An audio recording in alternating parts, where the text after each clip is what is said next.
Damn, so you cry? It ain't hard for me to cry. I cry in a heartbeat, but I will. He'll tell you. This is my son. That's so sweet. And I always say it takes a man to cry, because that's what my grandmother told me, rest her soul. That's right. I used to spell father M-O-T-H-E-R. That's right.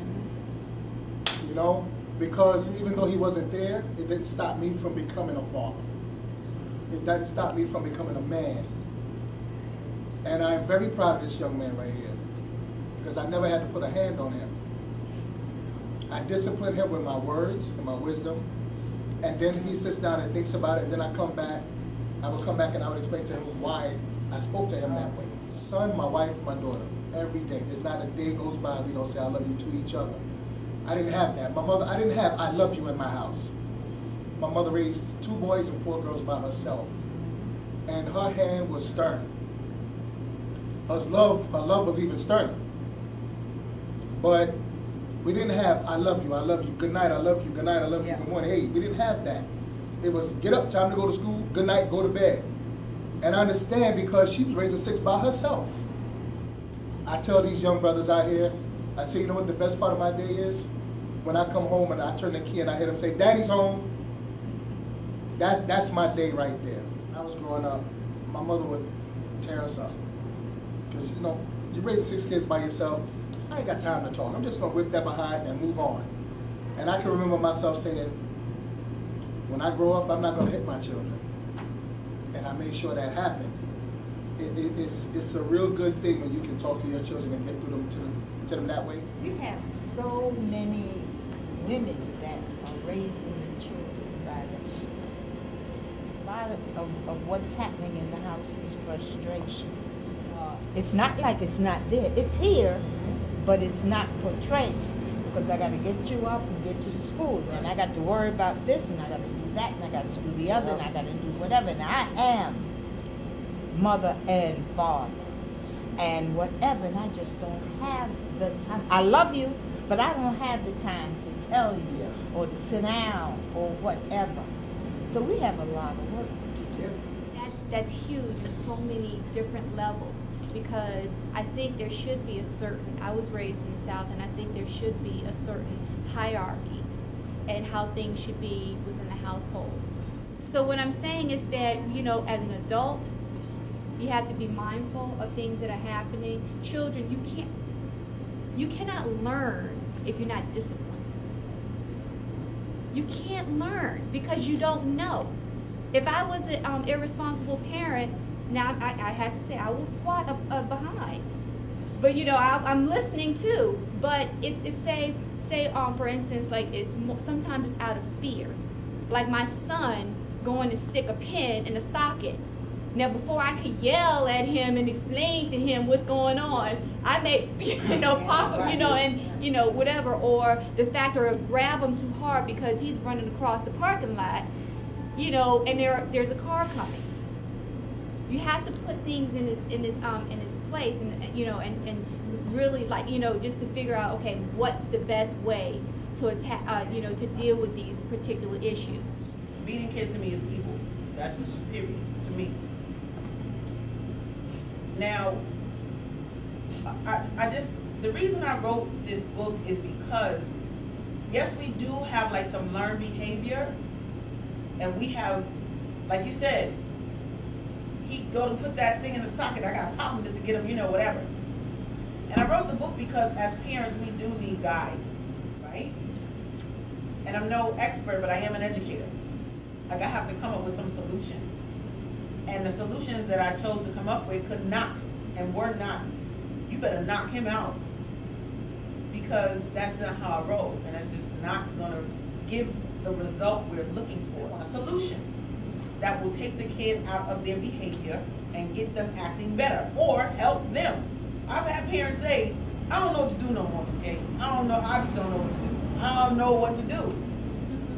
Like, I used to always say that I would keep my kids. I always used to say this, my kids, anything like me, they're going to definitely quote me. Because I saw myself as a bad kid growing up. Like, I was in the corner for everything. Like in the corner, you know, it's kindergarten, like, stop, whatever.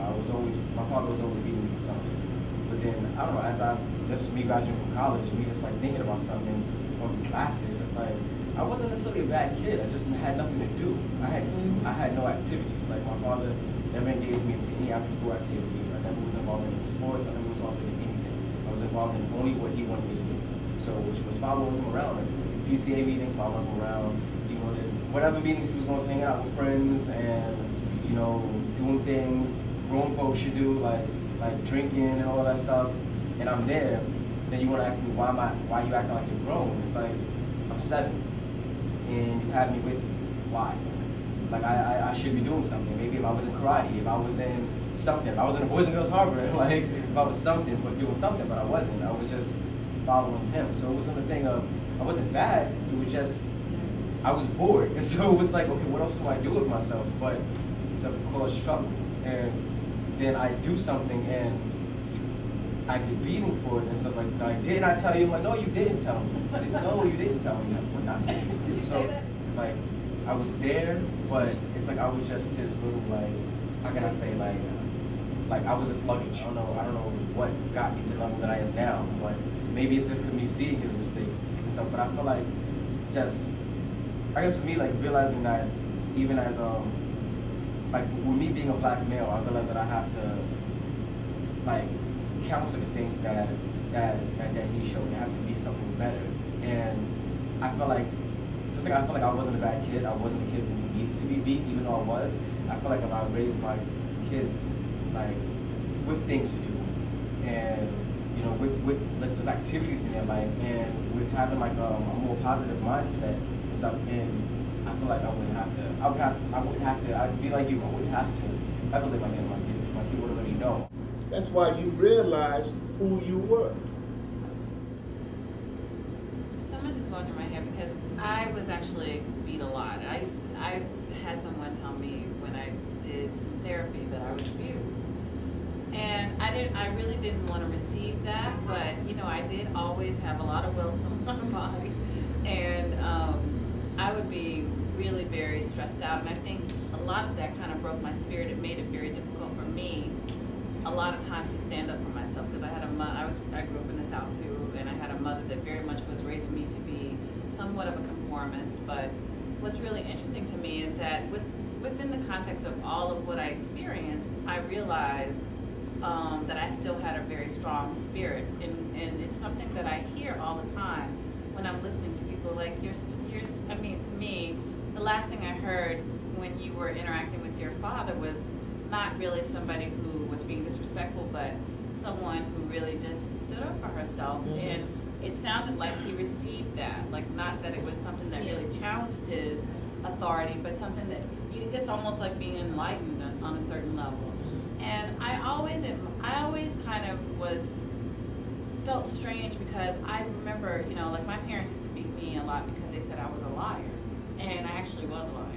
But I was a liar because it was a behavioral disorder that kind of got created because I was afraid. I didn't want to get beat, and so some of the times the most irrational, lies I would tell, because they might have even seen me do it. So why are you asking me? But the beats would be so severe, And I think sometimes too, I don't know if this is the case, but I think that sometimes when you have that anger meet with this, violent action, you can get lost, because I've done it with my son. I started whipping him when he was really young, like around 3, because I was whipped.